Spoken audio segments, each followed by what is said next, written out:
Assalamualaikum warahmatullahi wabarakatuh. Perkenalkan, kami dari kelompok 5 akan mempresentasikan mengenai epidemiologi penyakit pada tumbuhan. Saya Rizky Putri Handiani, NIM 112.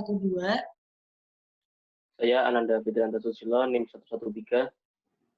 Saya Hadifah Salsabila, NIM 114. Saya Anang Fatoni, NIM 116. Saya Rizky Oktavina, NIM 119.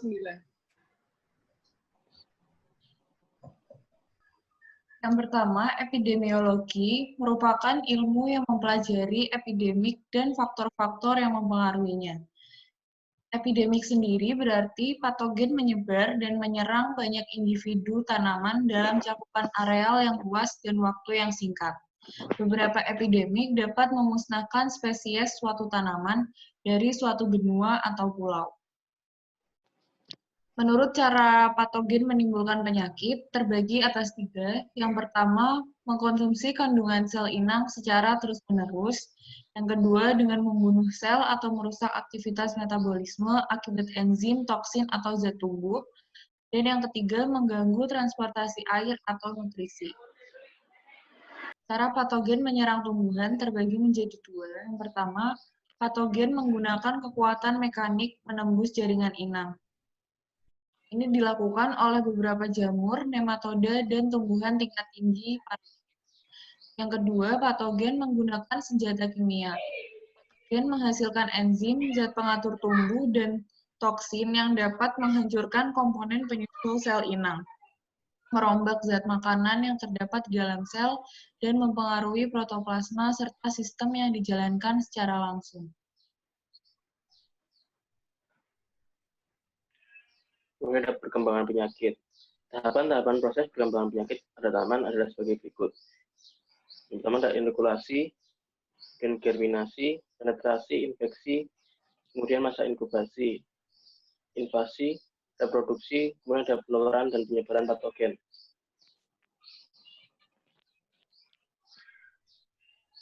Yang pertama adalah inokulasi.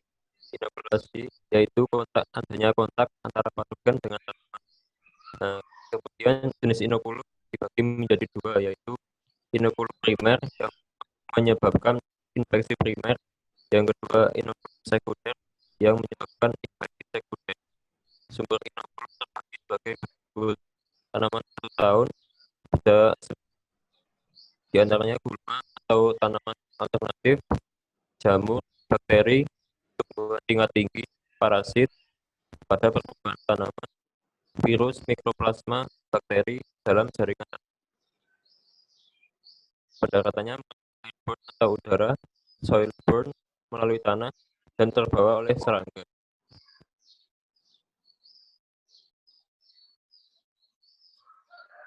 Kemudian ada germinasi, itu spora patogen membentuk tabung kecambah.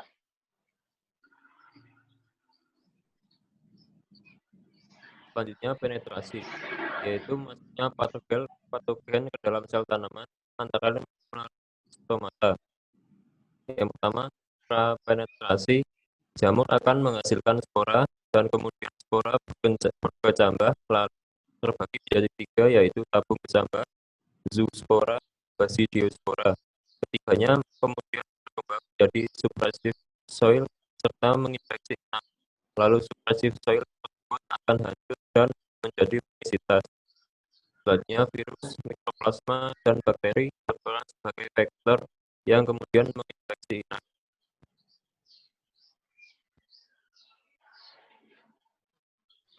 Nah, ini dia pembagian dari penetrasi. Yang pertama, penetrasi secara langsung. Jamur dapat menghasilkan tabung kecambah dan tumbuhan tingkat tinggi akan membentuk radikula. Keduanya kemudian akan membentuk hifa yang runcing dan dapat melubangi, masuk, dan membesar di dalam tanaman.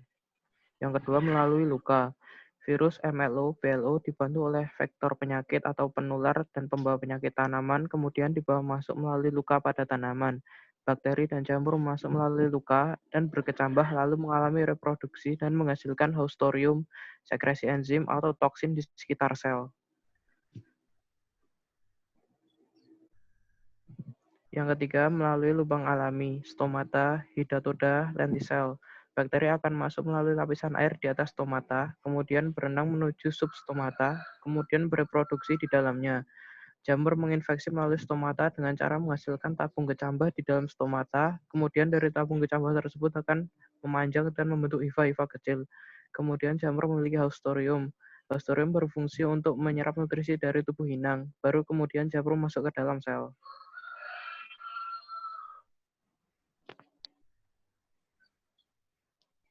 Selanjutnya ada infeksi, di mana itu merupakan reaksi antara patogen dengan sel tanaman, sehingga menimbulkan gejala. Nah, sebelum terjadi infeksi ini, ada syarat-syarat supaya infeksi itu bisa terjadi. Yang pertama itu patogen yang virulen. Yang kedua, tanaman itu rentan. Yang ketiga, tingkat perkembangannya rentan. Yang keempat, patogen pada tingkat patogenik. Yang kelima, lingkungan yang menguntungkan bagi si patogen. Nah, jika infeksi ini berhasil, maka akan timbul gejala dalam waktu tertentu. Nah, masa ini disebut masa inkubasi. Namun, jika jangka waktu antara infeksi sampai dengan timbul gejalanya cukup lama, itu namanya disebut infeksi laten.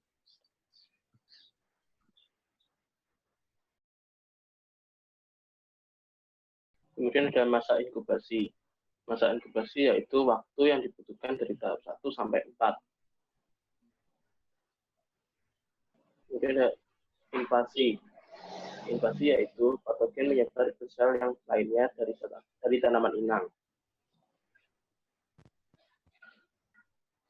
Reproduksi merupakan pembentukan alat perkembangbiakan atau untuk memperbanyak diri di dalam tanaman inang.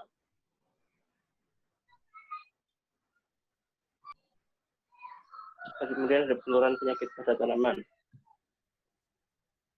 Yang pertama, masuknya patogen yang disebut inokulum seperti sel-sel bakteri atau spora dan miselia jamur ke bagian tanaman melalui lubang stomata, lentisel, hidatoda, dan luka.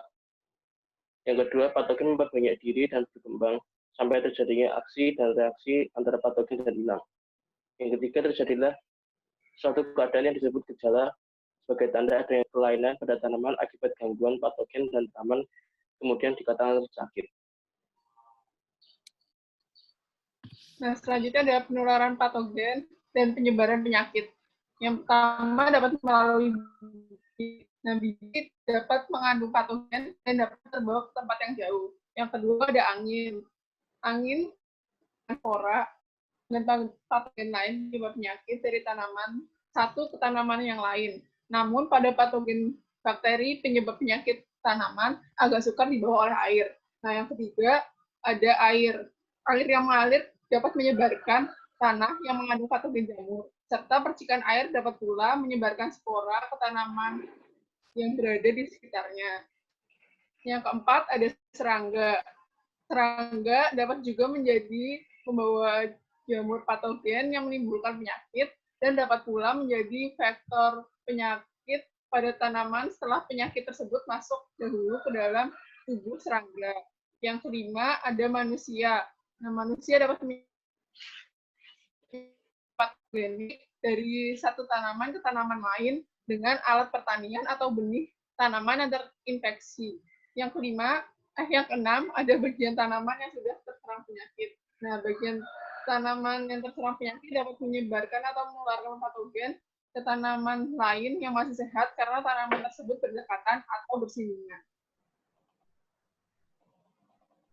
Nah, selanjutnya ada sistem pertahanan tanaman terhadap serangan patogen. Yang pertama itu epidermis. Contohnya itu pada permukaan daun pisang itu ada lapisan lilin yang bersifat hidrofobik, di mana itu air nggak bisa nempel di situ, sehingga akan mengurangi kelembapan permukaan daun dan mengurangi serangan patogen.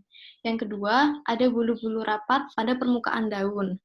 Nah, adanya bulu-bulu yang rapat ini, sehingga air yang membawa patogen tadi itu tidak bisa nempel di permukaan bagian daun.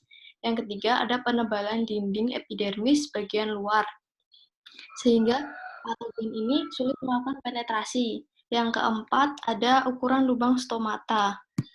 Misalnya pada varietas gandum yang memiliki stomata dengan ukuran lubang kecil itu mempersulit serangan akar jamurnya.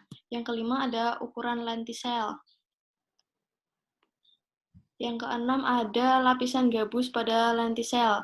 Itu juga menyulitkan serangan patogen. Yang ketujuh ada pembentukan lendir pada bagian-bagian tanaman. Itu bisa menghambat pertumbuhan cendawan. Yang kedelapan ada penebalan dinding sel selama penetrasi patogen. Kemudian selanjutnya yang ke-9 ada tanaman mengeluarkan zat-zat yang dapat menghambat perkembangan patogen. Yang ke-10 defisiensi zat makanan bagi patogen. Yang ke-11 tanaman membentuk enzim yang dapat membuat patogen ini menjadi tidak aktif. Kemudian yang terakhir tanaman mengeluarkan racun yang dapat mengakibatkan patogen. Ya. Sekian presentasi dari kelompok kami, kurang dan lebihnya mohon maaf. Assalamualaikum warahmatullahi wabarakatuh.